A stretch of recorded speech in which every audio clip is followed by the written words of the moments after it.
Hello and good morning to all. Welcome to your computer class. It is the fourth part of our fifth chapter, cyber safety, and today in this chapter we have to discuss about the confidentiality of information. Now let's begin. Well, till now we have done an introduction of this cyber safety term, and then we have also discussed about this identity protection and proper uses of password. In this identity protection, we have discussed about various methods through which our information can be hacked, and then we have also discussed about the preventions. यहाँ पे हम लोगों ने बहुत सारी चीज़ें पढ़ी थी जिसके थ्रू हम लोगों की आइडेंटिटी को कोई भी हैक कर सकता है, हम लोगों की पर्सनल आईडी थेफ्ट हो सकती है यहाँ से. And then we have discuss about some terms like private browsing और एनोनिमस ब्राउजिंग और incognitive mode from which we can save our self from getting revealed और फ्रॉम गेटिंग हैक्ड. फाइन, हम लोगों ने कुछ यहाँ पे ऐसे तरीके भी पढ़े थे. उसके बाद हम लोगों ने नेक्स्ट डिस्कस करा था प्रॉपर यूजेस ऑफ पासवर्ड को. In this proper usages of password we have discuss the various things that we generally do while we are keeping our password, जिसकी वजह से हम लोग का पासवर्ड हैक हो जाता है या हमारा अकाउंट कभी हैक हो सकता है. यहाँ पे हम लोगों ने वो कुछ नॉर्मल मिस्टेक्स के बारे में पहले डिस्कस करा था जो हम लोग में से बहुत से लोग करते हैं, और फिर हम लोगों ने वो कुछ टर्म्स डिस्कस करी थी जो हम लोग अपने पासवर्ड को स्ट्रॉन्ग बनाने के लिए या एक हैक प्रूफ पासवर्ड बनाने के लिए यूज़ कर सकते हैं.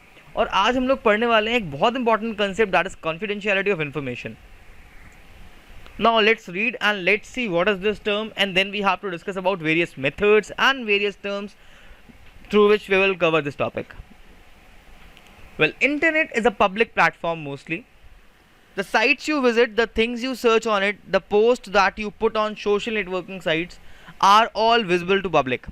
अब जो इंटरनेट है भाई एक पब्लिक प्लेटफॉर्म है और उसमें तुम जो भी कुछ करते हो, fine, whether you are searching something, you are typing something और you are posting something, you are messaging to someone, ये सारी की सारी चीज़ें एक पब्लिक डोमेन पे रहती हैं, यानी कि इसको यहाँ से कोई भी एक्सेस कर सकता है. But there are some information like your credit history, your bank details, your mails and some other things which you just don't want to be share with anyone, और you just don't want these things to be public. Fine, कुछ ऐसी चीज़ें होती हैं जहाँ पर हमारी कुछ पर्सनल और क्रूशियल इन्फॉर्मेशन है, like your ID proofs, your government ID proofs, your bank details, your net banking details, or your ID passwords, OTPs, your mails. Fine, all such things we have to keep confidential. मतलब इन चीज़ों को हम लोगों को किसी के भी साथ शेयर करना नहीं होता है. Fine. Similarly, on your computer system or in a private network, you would certainly want that crucial information is protected and is not publicly visible. Fine. साथ ही साथ जब हम लोग किसी भी नेटवर्क से कनेक्ट होकर अपने कंप्यूटर को वहाँ पे शेयर करते हैं तो हम लोग चाहते हैं कि जितने भी हमारी प्राइवेट चीज़ें हैं, like our ID passwords, our account details, our day to day things that we are doing in our computer, like our images also, our videos also, we don't want these things to be shared with any kind of public domain. हम लोग नहीं चाहते हैं कि वो किसी भी public domain के साथ शेयर हो. हम लोग ऐसे डेटा को हमेशा प्राइवेट या फिर कॉन्फिडेंशियल रखना चाहते हैं. फाइन, तो ये पूरी तरीके से कॉन्फिडेंशियलिटी ऑफ इन्फॉर्मेशन लोग बात करेंगे यूज़र के प्राइवेसी के बारे में या यूज़र के डेटा की प्राइवेसी के बारे में. Well, confidentiality of information ensures that only authorized user get the access to sensitive data. अब यहाँ पे जो confidentiality है भाई, ये सिर्फ और सिर्फ ये चेक करने के लिए बनाई गई है या ये सिर्फ और सिर्फ ये मॉनिटर करती है कि जो एक्चुअल यूज़र है या फिर जो ऑथराइज्ड यूज़र है जिसके पास प्रॉपर परमिशन है, सिर्फ वही इस तरीके के सेंसिटिव डेटा को एक्सेस कर सके. उसके अलावा कोई भी एरा गैरा वहाँ पे उस इन्फॉर्मेशन को एक्सेस नहीं कर सके. चलो अब इस नोट वाले पॉइंट को पढ़ते हैं जहाँ पे इसकी मेन डेफिनेशन, शॉर्ट डेफिनेशन लिखी हुई है 1 मार्क के लिए. फाइन, ये डेफिनेशन 1 मार्क के लिए बेस्ट है, but I will refer you, अगर कहीं पे भी ज़्यादा लिखना हो तो ये लिखना. वेल, जो नोट्स हैं बेटा तुम लोगों को चैप्टर के जो नोट्स है भाई, आज बात कर ही लेते हैं हम लोग अपने चैप्टर 5 के नोट्स के. तो भाई जो चैप्टर 5 के नोट्स हैं, by tomorrow in this video only, मतलब जो कल वीडियो आएगी, फाइन, सैटरडे वाली वीडियो में मैं नीचे मतलब स्लाइड में एंड में कुछ पेजेस अटैच कर दूंगा, तुम लोग उसका स्क्रीनशॉट ले लेना, that will be your writing work. Fine, अभी कुछ चैप्टर में तुम लोगों को नोट डाउन नहीं करना है, मैं आगे बता दूंगा तुम लोगों को क्या नोट डाउन करना है. अब बात करते हैं डेफिनेशन की. Confidentiality of information ensures that only authorised user get access to sensitive and protected data. अब कॉन्फिडेंशियलिटी ऑफ इंफॉर्मेशन का मेन मोटिव क्या है, यहाँ पे ये चेक करने के लिए बनाई गई है कि सिर्फ और सिर्फ ऑथराइज्ड यूजर या फिर जो एक्चुअल यूजर है वही इंफॉर्मेशन को एक्सेस कर सके, उसके अलावा और कोई एक्सेस ना कर पाए. अब जरा समझते हैं आखिर ऐसी क्या क्या चीज़ें हैं जिसके through we can maintain this confidentiality. Now, practices to ensure confidentiality of information. Well, there are so many things that we can do online to safeguard ourselves, to safeguard our information, fine, and to safeguard our privacy or confidentiality. Well, computers, networking and internet, these all are inevitable. You cannot avoid all these modern age tools. Fine, we cannot avoid any of these tools because these are the most important part of our daily life. Just think about a day without networking or internet. Well, अगर कोई ऐसा दिन होगा जहाँ पे network या internet नहीं work कर रहे होंगे तो भाई तो उस दिन हम लोग कुछ भी नहीं कर सकते हैं. There will be no online classes, there will be no online activities, there will be no TV shows, no movies, no any kind of thing. Fine, मतलब सिर्फ और सिर्फ तुम्हारी स्टडीज़ या सारे काम ही नहीं रुकेंगे, हम लोगों का एंटरटेनमेंट और फन भी रुक जाएगा. और आज की डेट में ये चीज़ें हम लोगों की लाइफ का एक बहुत ही इंपॉर्टेंट पार्ट बन चुकी हैं. जिस तरह से हम में से बहुत से लोगों के लिए खाना और पानी ज़रूरी होता है, सिमिलरली ये जो इन्फॉर्मेशन है, इंटरनेट है, ये भी हम लोगों के लिए एक बहुत ज़रूरी चीज़ बन गई है. हम लोग इसके थ्रू बहुत सारा काम करते हैं डे टू डे बेसिस पे. और अगर हम लोग बात करते हैं भाई लॉकडाउन के केस की, तो तुम लोगों ने टर्म सुना होगा ना, वर्क फ्रॉम होम का. तो भाई आज की डेट में हर कोई अपने घर से काम कर रहा है. और जब लोग अपने घर से काम कर रहे हैं, मतलब वो लोग क्या कर रहे हैं, वो लोग इंटरनेट से कनेक्टेड हैं. और अगर वो लोग इंटरनेट से कनेक्टेड है, मतलब उनकी बहुत सारी इन्फॉर्मेशन है जो क्या है, एक पब्लिक डोमेन पे दुनिया के साथ शेयर हो रही है. और इस केस में ऐसे में लोगों का हैक होना एक कॉमन प्रॉब्लम बन सकता है. तो यहाँ पर हम लोग खुद को कैसे सेफगार्ड करेंगे, हम लोग ऐसे ही कुछ बहुत सारे टूल्स के बारे में डिस्कस करने वाले हैं. First, use proper firewall. क्या करो भाई, एक प्रॉपर फायरवॉल का यूज़ करो. अभी हम लोग डिस्कस करेंगे डिटेल में. Then second is control browser settings. Then browser private, मतलब browse privately. Then be careful while using posting on internet. Next is ensure safe sites while entering crucial information. Then next is carefully handle emails. Next is do not give sensitive information on wireless networks. And at last, our last point will be avoid using public computers. Well, अभी तुम लोगों को ये point समझ में नहीं आए होंगे बिकॉज ये सारे के सारे पॉइंट्स हम लोग एक एक करके डिस्कस करने वाले हैं. तो यहाँ पर जो हमारा फर्स्ट पॉइंट है that is use firewall wherever possible. मतलब जहाँ पे भी पॉसिबल है सिस्टम फायरवॉल का यूज़ करो. अब सबसे बड़ी कंडीशन है यहाँ पे कि तुम्हारे कंप्यूटर सिस्टम में फायरवॉल होनी चाहिए. और यहाँ पर एक क्वेश्चन भी रेज होता है कि आखिरकार ये फायरवॉल क्या है भाई. तो जितने भी हमारे कंप्यूटर्स हैं, fine, specially if I talk about operating systems, तो ये जितने भी हमारे मोबाइल फ़ोन्स या कंप्यूटर्स में ऑपरेटिंग सिस्टम होता है, इस ऑपरेटिंग सिस्टम के पास एक प्राइमरी लेयर होती है सिक्योरिटी की. Fine, it has a primary layer of security. Fine, अभी जो प्राइमरी लेयर ऑफ सिक्योरिटी है इसी को ही हम लोग कहते हैं सिस्टम का फायरवॉल. जिस तरह से तुम लोगों को याद होगा भाई, रामायण के टाइम पे लक्ष्मण जी एक लक्ष्मण रेखा बना के गए थे ना, तो यही वो लक्ष्मण रेखा है हमारे कंप्यूटर सिस्टम के लिए. ये लक्ष्मण रेखा रावण जैसे वायरसेस को हमारे कंप्यूटर में आकर के सीता जी को हरण करने से बचाते हैं, इन ईजी वर्ड्स. तो भाई सिस्टम फायरवॉल क्या है? सिस्टम फायरवॉल एक प्राइमरी सिक्योरिटी लेयर है जो हमारे कंप्यूटर में किसी भी टाइप की एनोमनस एक्टिविटी को रोकती है या फिर हमारे कंप्यूटर में अनऑथराइज्ड डेटा इनफ्लो और आउटफ्लो को मैनेज करने का काम करती है भाई. ठीक है. Now your system must be secured such that only authentic users can connect to it. ठीक है, हम लोगों का सिस्टम इस तरह से सिक्योर होना चाहिए कि सिर्फ और सिर्फ क्या हो सके, उसमें ऑथेंटिक यूजर्स ही हमारे डेटा को एक्सेस कर सकें. अब इसके लिए जो फायरवॉल है ये एक बहुत इंपॉर्टेंट सोल्यूशन है, ये एक बहुत अच्छा सोल्यूशन है. फायरवॉल क्या करता है भाई? Firewall is a program that monitors all communications and transfer all illicit packets. ये क्या करता है भाई? हमारे सिस्टम में जितनी भी कम्युनिकेशन हो रही है, मतलब अगर तुम किसी वेबसाइट को एक्सेस कर रहे हो, तुम वहाँ पे आईडी पासवर्ड को एंटर कर रहे हो, तुम वहाँ पे कोई भी मैसेज टाइप कर रहे हो, तो ये सारी की सारी जो चीज़ें हैं भाई ये फायरवॉल की नज़रों में है. फाइन, फायरवॉल इन सारी चीज़ों में नज़र रख रहा है, इसको मॉनिटर कर रहा है और तुम्हें ये सारे ऑपरेशंस करने की फैसिलिटी प्रोवाइड करता है. Most operating system now come with a firewall pre installed. अब आज की डेट में जितने भी ऑपरेटिंग सिस्टम्स हैं मोस्टली फायरवॉल के साथ आते हैं. मतलब सारे ऑपरेटिंग सिस्टम्स में एक प्रिमिटिव लेयर ऑफ सिक्योरिटी होती है फायरवॉल. बट याद रखना, एंड्रॉयड में कोई फायरवॉल का फीचर नहीं है. फाइन, ये जो फायरवॉल की हम लोग बात कर रहे हैं ये सिर्फ और सिर्फ पीसी या फिर डेस्कटॉप कंप्यूटर्स में जितने भी ओएस आते हैं ये उसके लिए है. फाइन, अब some most common operating system in which we have the firewall is Windows firewall. But एक विंडोज फायरवॉल की प्रॉब्लम है भाई.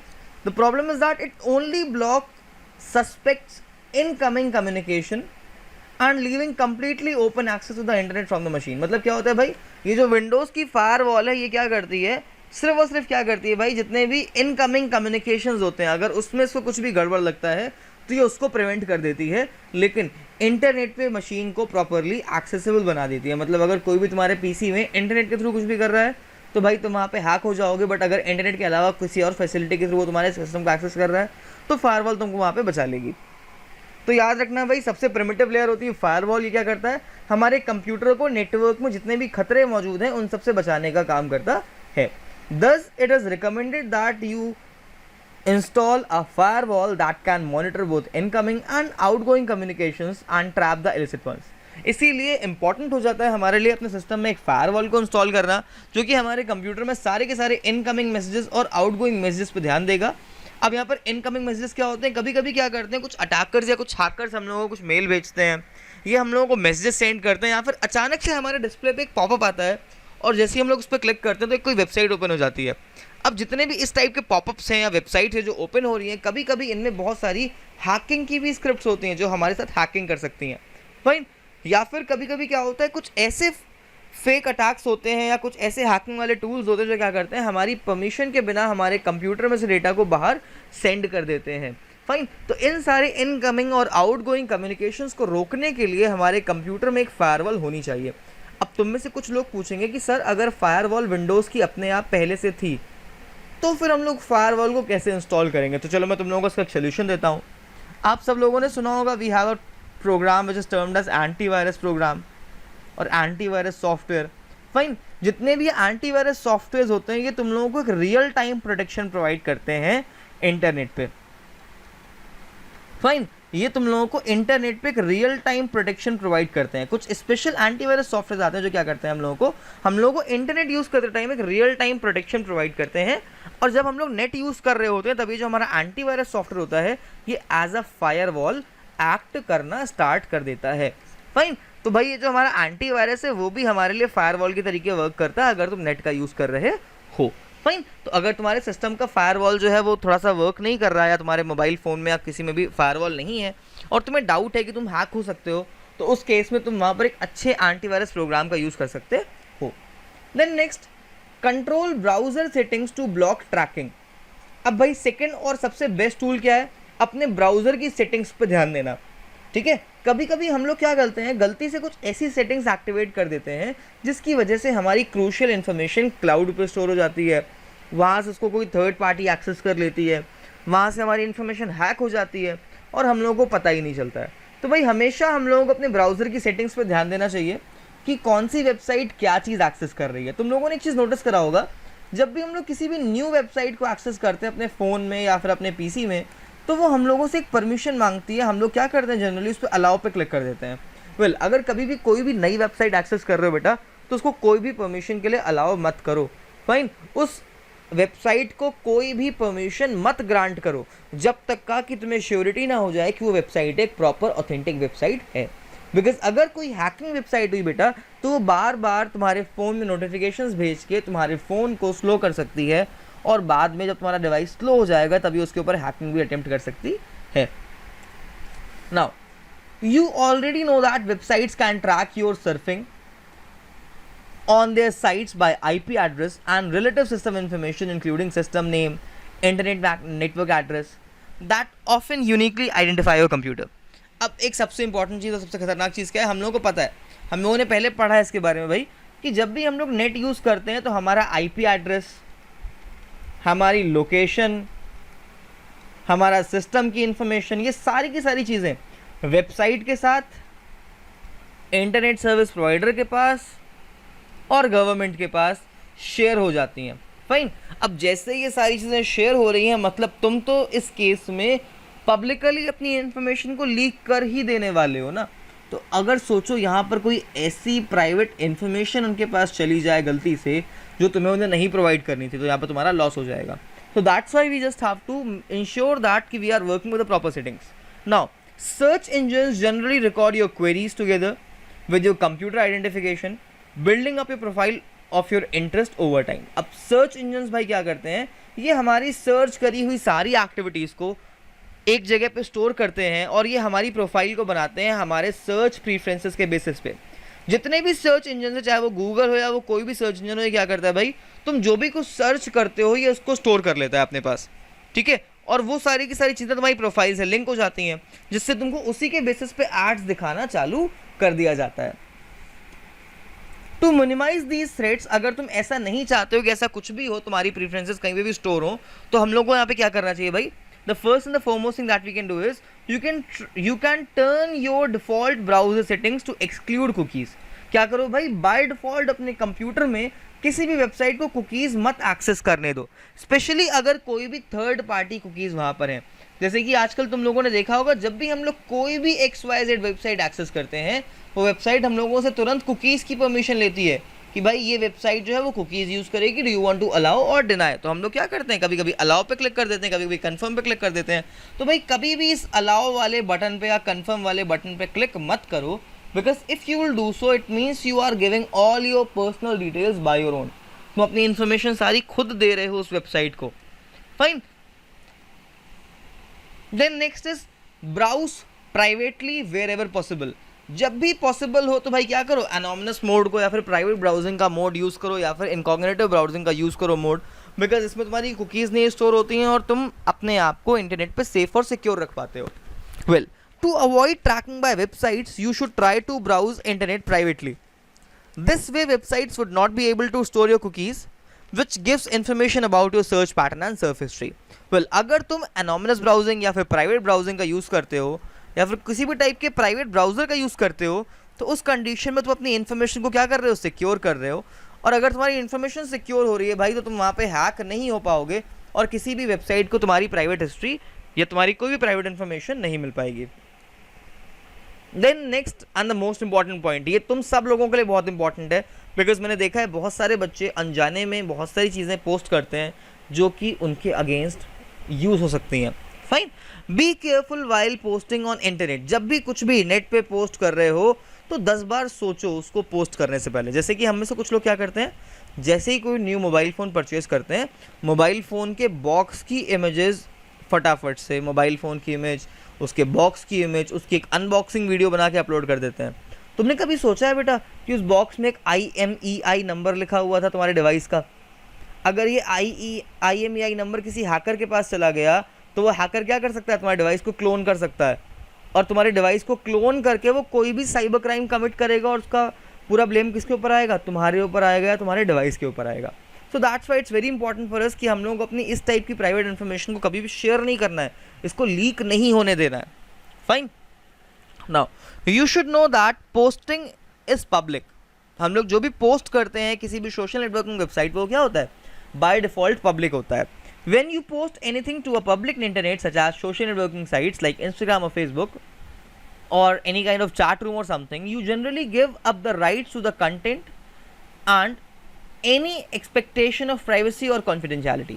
अब यहाँ पर क्या हो रहा है भाई, जैसे ही तुम किसी भी चीज़ को किसी भी सोशल नेटवर्किंग वेबसाइट पे अपलोड कर रहे हो, तो सोशल नेटवर्किंग वेबसाइट पे जैसे ही तुमने किसी भी चीज़ को अपलोड करा, उसकी प्राइवेसी सारे यूज़र्स के पास चलेगी, मतलब सारे यूज़र उसको देख सकते हैं। फाइन। उस कंटेंट की कॉपी क्रिएट कर सकते हैं, उसको मिसयूज़ कर सकते हैं, उसका रीयूज़ कर सकते हैं। मतलब एक्चुअल में तुम जैसे ही कुछ भी अपलोड करते हो, फिर वो चाहे तुम्हारी खुद की इमेज ही क्यों ना हो, वो तुम्हारे अगेंस्ट यूज़ हो सकती है। एक सिनेरियो में तुम लोग के साथ शेयर करूंगा। In 2014 there was a website called my space. Fine. एक वेबसाइट थी माई स्पेस नाम की। फाइन। 2014 में क्या हुआ, ये वेबसाइट भी इंस्टाग्राम की तरह थी, यहाँ पे इमेजेस अपलोड होती थी। 2014 में क्या हुआ भाई, इस वेबसाइट ने खुद को बंद करने का काम स्टार्ट कर दिया। अब इसने ऐसा क्यों करा, बिकॉज क्या हुआ था, बहुत सारे हैकर्स ने इस वेबसाइट पर जा करके लोगों की प्रोफाइल पिक्चर्स को स्टील करना स्टार्ट कर दिया था। और लोग क्या कर रहे थे, उन इमेजेस को क्रॉप करके, थोड़ा सा फोटोशॉप यूज़ करके फेक इमेजेस बना करके लोगों को ब्लैकमेल कर रहे थे। फाइन। तो इस तरीके की बहुत सारे cyber crimes day to day basis पे होते रहते हैं। In most countries anything you post to a public space can be saved, archived, duplicated, distributed and published even years later। Fine. तुम जो भी कुछ नेट पे अपलोड करते हो, शेयर करते हो, वो कोई भी सेव कर सकता है बहुत सारी कंट्रीज में।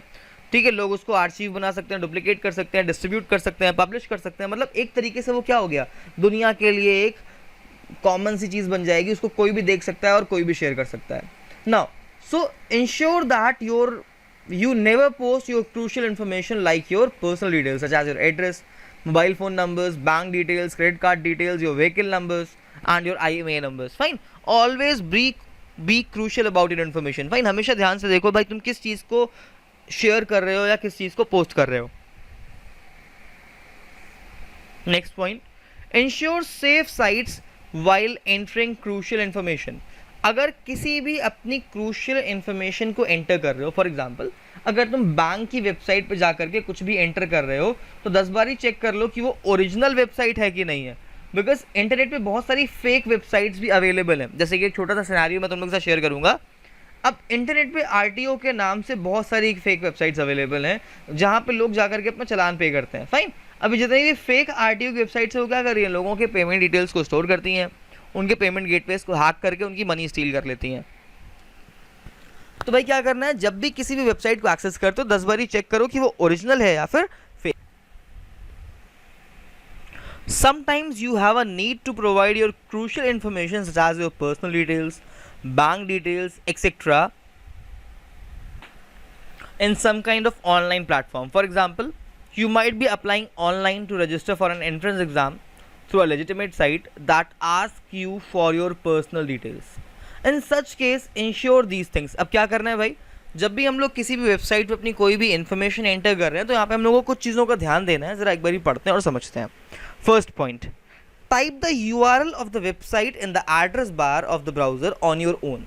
हमेशा खुद से टाइप करनी है। फाइन, फर्स्ट इंपॉर्टेंट चीज़ हमेशा क्या करा, देखो मैंने यहाँ पे कैपिटल लेटर में लिखा हुआ है इस लाइन को कि type the URL on your own. हमेशा अपने हाथों का उपयोग करके URL को स्वयं टाइप करने का कष्ट करें। इसका बेनिफिट क्या होगा भाई, the most important thing will be that if you are typing something by your own you will first check for the authenticity और the reality of that website. If in case there will be any fake site or something, जब तुम उसको type करोगे तुमको नाम में ही समझ में आ जाएगा। Then do not click on any link that takes to this or do not cut copy or paste any link from any website. Fine, कभी भी किसी थर्ड पार्टी वेबसाइट पर जाकर किसी वेबसाइट के लिंक को मत सर्च करो, या अगर तुमको कोई तुम्हारा फ्रेंड कोई लिंक शेयर कर रहा है तो डायरेक्टली उसको कट कॉपी पेस्ट करके मत यूज़ करो, हो सकता है वो कोई फेक लिंक हो। फॉर एग्जाम्पल हम लोगों के स्कूल की वेबसाइट है vsecenblock.com और तुम में से बहुत से बच्चे इसी वेबसाइट पे जाते हो, यहाँ पे पेमेंट गेट पे दिया हुआ है, तुम वहाँ पे जाके फीस पे करते हो। अब सोचो किसी हैकर ने एक वेबसाइट बना ली vsecenblock.in के नाम से। फाइन, अब अगर किसी ने .in वाली वेबसाइट बना ली तो क्या होगा, और तुमको उसने वाली लिंक प्रोवाइड कर दी कि काइंडली पे your fees from this website, और तुमने क्या करा, तुमने बिना देखे बिना सोचे समझे इस वेबसाइट को एक्सेस करा और पेमेंट कर दी। भाई स्कूल में तो तुम्हारी फ़ी आई नहीं, फाइन, स्कूल से तुम्हारे घर में मैसेज गया लेकिन तुमने पेमेंट कर दी थी यहाँ पर। तो यहाँ पर क्या हुआ, तुमने एक्चुअल वेबसाइट को चेक ही नहीं करा बेटा, और तुमको जो भी वेबसाइट मैसेज पे मिली थी तुमने डायरेक्टली जाकर उस पर पेमेंट कर दिया था। तो हमेशा क्या करो भाई, वेबसाइट को खुद से टाइप करो, उसको चेक करो, उसको 10 बार ही चेक करो कि अगर वो ओरिजिनल वेबसाइट नहीं है तो आपको उसको यूज़ नहीं करना है, बट अगर वो ओरिजिनल वेबसाइट है only in that case you have to use it. And please don't copy any site. Fine, उसको कभी भी कॉपी मत करना, क्योंकि कभी कभी क्या होता है वहाँ पे हाइपर लिंक्स लगी होती हैं, वहाँ पे हिडन लिंक्स होती हैं जो उस वेबसाइट को कॉपी करते ही वहाँ पे साथ में एक्टिवेट हो जाती हैं। Then next point, ensure that the address contains a padlock sign. जब भी किसी भी वेबसाइट को एक्सेस कर रहे हो तो वहाँ पे चेक करो उसके URL पे या उसके एड्रेस बार पे वहाँ पर एक पैडलॉक साइन बना होगा कुछ इस तरह का। फाइन, अगर एक पैडलॉक का साइन बना हुआ है, वहाँ पे एक लॉक का साइन बना हुआ है, इट मीन्स तुम्हारा कनेक्शन सिक्योर है, तुम वहाँ पे कुछ भी कर सकते हो, तुम्हारा इन्फॉर्मेशन लीक नहीं होगा। फॉर एग्जांपल जब भी किसी भी वेबसाइट पे जाकर पेमेंट करते हो, फॉर एग्जांपल जो हम लोग का रेजर पे वाला पोर्टल है, फाइन, जब आप उस रेजर पे वाले पोर्टल को ओपन करते हो वहाँ पे चेक करते हो वहाँ पे ऊपर एक इस तरीके का पैडलॉक का साइन बना होता है और वहाँ पे लिखा होता है सिक्योर। अगर ऐसा लिखा हुआ है इट मीन्स तुम्हारा कनेक्शन सिक्योर है, बट अगर वहाँ पे ऐसा नहीं लिखा हुआ है इट मीन्स वहाँ पे हैकिंग पॉसिबल है। So always just check this once कि वेबसाइट में पैडलॉक का साइन है कि नहीं है। When this website gets loaded, before you start typing any information, ensure that you are working with a safe site, and for a safe site you must have to check कि whether you are using this HTTPS or the HTTP protocol. Fine, अगर वहाँ पर तुम HTTPS protocol का use कर रहे होगे तो वहाँ पे वेबसाइट सिक्योर होगी, बट अगर वहाँ पे HTTP प्रोटोकॉल होगा तो उस केस में वेबसाइट वहाँ पे सिक्योर नहीं होगी। जरा इस वाली इमेज को देखो और जरा समझते हैं हम लोग यहाँ पर। वेल देखो, over this side we have this image और यहाँ पर एक और इमेज है, दो की दोनों इमेजेस किसी स्कूल की वेबसाइट है। फाइन, इस वाली वेबसाइट में you can see over here यहाँ पे लिखा हुआ है HTTPS और साथ ही साथ यहाँ पर एक पैडलॉक का साइन बना हुआ है कुछ इस तरीके का, और यहाँ पे लिखा हुआ है सिक्योर। इससे क्या समझ में आ रहा है भाई, ये जो वेबसाइट है ये सिक्योर है, और अगर ये वेबसाइट सिक्योर है तो यहाँ पर हम लोग अपने आईडी पासवर्ड या अपनी बैंक डिटेल्स को टाइप कर सकते हैं। But have a look over this side, जरा इस वाली यूआरएल को ध्यान से देखो, यहाँ पर HTTPS नहीं लिखा हुआ है, और यहाँ पर ये जो पैडलॉक वाला साइन है ना ये भी मिसिंग है। यहाँ पे कोई ऐसा पैडलॉक का साइन भी नहीं है, बल्कि यहाँ पर एक वार्निंग का साइन बना हुआ है कुछ इस तरह का, या फिर एक यहाँ पे आई का साइन बना हुआ है, आई मतलब इन्फॉर्मेशन। फाइन, अब इस बटन में जब तुम क्लिक करोगे तो यहाँ पे लिख कर क्या आएगा कि this site is not secure. अगर वेबसाइट सिक्योर नहीं है या कनेक्शन इनसिक्योर है तो भाई उस केस में उस वेबसाइट पे कभी भी अपनी कोई भी क्रूशियल इन्फॉर्मेशन टाइप नहीं करनी है, बिकॉज वैसी साइट्स में हैकिंग बहुत जल्दी हो जाती है। The next point number 6, carefully handle emails. भाई सबसे इंपॉर्टेंट चीज़, जो भी तुम ईमेल्स रिसीव करते हो ना, सबसे खतरनाक चीज़ होते हैं ईमेल्स। हमेशा किसी भी ईमेल को ओपन करने से पहले 10 बार सोचो, चेक कर लो सेंडर ओरिजिनल है कि नहीं है। फाइन, कोई फिशिंग मेल तो नहीं है, कोई फेक मेल तो नहीं है, इन सारी चीज़ों को पहले चेक करा करो और फिर उसके बाद मेल को ओपन करा करो। While opening N email make sure that you know the sender. किसी भी मेल को ओपन करने से पहले चेक कर लो कि जो सेंडर है उसको तुम जानते हो कि नहीं जानते हो। Even if open the email message by accident, make sure not to open attachments. अगर तुम किसी भी ईमेल को ओपन कर लेते हो, फाइन, ईमेल को अगर तुमने गलती से ओपन भी कर लिया तो फर्स्ट थिंग अटैचमेंट्स को ओपन नहीं करना है, और अगर ईमेल के अंदर कोई भी लिंक है तो उस लिंक को भी ओपन नहीं करना है। अब अटैचमेंट और लिंक्स को ओपन करने की एक कंडीशन है। कंडीशन क्या है कि तुम सामने वाले को जानते हो। If you know the sender, only in that case you have to open the attachments और link, otherwise you don't have to open anything. Fine, email containing sensitive information should be deleted securely. Fine, अगर किसी भी email में तुम्हारा कोई ID password या तुम्हारी कोई भी सेंसिटिव चीज़ है तो भाई उसको हमेशा टाइमली डिलीट कर दो। ऐसे ईमेल्स को लंबे टाइम तक का मत रखना, बिकॉज अगर तुम्हारा अकाउंट हैक हो गया तो तुम्हारी वो सेंसिटिव इन्फॉर्मेशन वहाँ से हैक हो सकती है। Also, your email might contain the links to legitimate looking websites. Fine, कभी भी क्या होता है, हम लोगों के ईमेल्स में कुछ लिंक्स आती हैं जो कि एक ऑफिशियल या कोई ऑथेंटिक साइट की लग रही होती हैं, बट ऐसा होता नहीं है। फाइन, कभी भी किसी भी ईमेल पे क्लिक मत करो, उस पर ट्रस्ट मत करो। हमेशा किसी वेबसाइट को एक्सेस करने से पहले 10 बार ही चेक कर लो, और अगर किसी ईमेल पे लिंक को आप एक्सेस भी कर रहे हो बेटा तो उसकी यूआरएल को खुद से टाइप करना, कॉपी पेस्ट या डबल क्लिक करके उसको एक्सेस मत करना। Then the last point, do not give sensitive information on wireless networks. Last नहीं, 7th पॉइंट है हम लोगों का। किसी भी वायरलेस नेटवर्क, मतलब अगर तुम वाईफाई यूज़ करते हो, फाइन, या फिर अगर तुम कोई पब्लिक नेटवर्क यूज़ करते हो। पब्लिक नेटवर्क मतलब क्या हो गया कि जहाँ पर 15-20 या उससे ज़्यादा लोग एक साथ किसी नेटवर्क का यूज़ कर रहे हैं। फॉर एग्जाम्पल वो इंटरनेट जो हम लोगों को Z² में मिलता है, या किसी शॉपिंग मॉल में, या किसी रेलवे स्टेशन पे जो नेटवर्क मिलता है, इस टाइप वाले नेटवर्क्स में कभी भी जाकर के अपनी कोई भी पर्सनल इन्फॉर्मेशन को टाइप मत करो, बिकॉज अगर तुम ऐसा करते हो तो उस केस में तुम अपनी पर्सनल इन्फॉर्मेशन को खुद से वहाँ से हैकर्स को प्रोवाइड कर रहे हो। Sometimes you get access to some wireless connections such as wifi connections available on airport, railway stations. While using such Wi-Fi connection, make sure not to open any sensitive information or provide any sensitive information on any website. The reason for this is that most of free wireless networks are not encrypted. जितने भी हम लोग free के network use करते हैं ना, जो free के वाईफाई होते हैं ये सिक्योर नहीं होते हैं, मतलब इसमें कोई भी किसी की भी इंफॉर्मेशन को रीड कर सकता है या हैक कर सकता है, और इस कंडीशन में लोगों का हैक होना या किसी भी तरीके से ट्रैप होना बहुत ईजी बन जाता है। Now the 8th point, avoid using public computers. Public computers यानी जो इंटरनेट कैफे में कंप्यूटर होते हैं, फाइन, स्कूल की लैब में कंप्यूटर्स होते हैं, या जो ऑफिस में कंप्यूटर्स होते हैं जिसको बहुत सारे लोग एक्सेस कर सकते हैं, ऐसे कंप्यूटर्स का यूज़ अपने पर्सनल काम के लिए मत करो। Always try not to use public computers, specially if have to deal with your crucial data. अगर कोई भी पर्सनल चीज़ है, कोई भी इंपॉर्टेंट चीज़ है, तो भाई ऐसे काम को किसी भी पब्लिक कंप्यूटर पे मत करो। But if you need to work on a public computer, कुछ चीज़ें हम लोग को ध्यान देनी है। अगर किसी पब्लिक कंप्यूटर पे काम करना भी है तो भाई कुछ पॉइंट्स को फॉलो करना है। First is browse privately, first of all, मतलब क्या करना है हम लोगों को, प्राइवेट ब्राउजिंग करनी है। Then second, don't save your login information. अपनी login information like your ID and password, इसको सेव मत करना वहाँ पे। फिर never save passwords while working on any public computer, मतलब वही बात हो गई कि अपना कोई भी पासवर्ड या कोई भी ऐसा पासकोड या कोई भी OTP वहाँ पे सेव मत करो। अवॉइड एंटरिंग सेंसिटिव इन्फॉर्मेशन, अपनी कोई भी sensitive information like your ID details, your passwords, your net banking details, ऐसा कुछ भी टाइप मत करो। फाइन। अब देखो एक चीज़ इंपॉर्टेंट है, हम लोग हमेशा टाइप करने को मना क्यों करते हैं, उसके पीछे एक रीज़न है। ये जो हैकर्स होते हैं ना, मैं तुम लोगों के साथ एक टूल शेयर करने वाला हूँ। जितने भी हैकर्स होते हैं इन लोगों के पास एक सॉफ्टवेयर होता है, इसको हम लोग कहते हैं की लॉगर। ये की लॉगर एक हैकिंग का टूल है। ये जो की लॉगर होता है, हैकर्स क्या करते हैं, ये किसी भी पब्लिक कंप्यूटर में इस की लॉगर को इंस्टॉल कर देते हैं।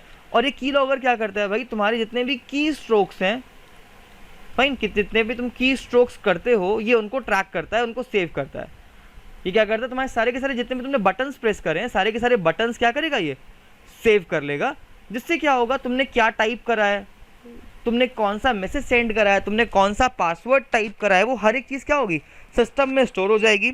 और बाद में ये क्या होगा, ईमेल के थ्रू उस एक्चुअल ओनर तक का पहुंचा दिया जाएगा। So that's why you don't have to type any kind of sensitive information on any public computer.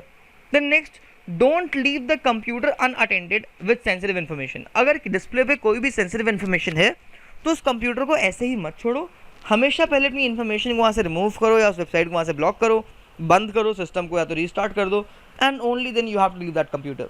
The next point, disable the features that store password. Always disable all the features which are storing your password. अगर किसी भी website में तुम्हारा password save हो रहा है या कोई भी ऐसी चीज़ हो रही है तो हमेशा उसको डिसेबल कर दो। Then next, properly log out before you leave the computer. हमेशा अपने कंप्यूटर को छोड़ने से पहले या अपना सेशन एंड करने से पहले ब्राउज़र को डायरेक्टली नहीं क्लोज करना है। हम लोगों को प्रॉपरली अपने सारे अकाउंट्स को लॉग आउट करना है। बिकॉज अगर तुम ऐसा नहीं करते हो तो भाई अटैकर्स, हैकर्स या जो एक्चुअल ओनर है वो तुम्हारे अकाउंट का मिसयूज़ कर सकता है। And at last, erase history and traces of your work, that is clear history and cookies. हमेशा किसी भी पब्लिक डोमेन में अगर तुम किसी भी कंप्यूटर का यूज़ करते हो तो भाई उसकी हिस्ट्री को हमेशा इरेज कर दो। बिकॉज उसकी हिस्ट्री के थ्रू लोग तुम्हारे सर्च प्रेफरेंसेस, तुम्हारी वेबसाइट्स या तुम्हारी इन्फॉर्मेशन को वहाँ से स्टील कर सकते हैं। ये सारे के सारे पॉइंट्स सिर्फ पब्लिक कंप्यूटर्स के लिए नहीं है। अगर तुम अपने किसी फ्रेंड या किसी रिलेटिव का भी कंप्यूटर यूज़ करते हो बेटा तो भी तुमको वहाँ पे फॉलो करना है, fine, because it is just for our safety. So with this we end this session today here. In our next class, we'll learn the new topic. इसकी जो बाद वाली heading होगी. Till then, stay safe, stay healthy, and keep learning. Over this side, you will get the class 9th playlist. तो भाई playlist पे जाओ, सारी previous videos देखो, और यहाँ पर तुम लोगों को मिल जाएगी previous class वाली वीडियो, आप लोगों को डिस्कस करता था पासवर्ड के बारे में। Thank you all.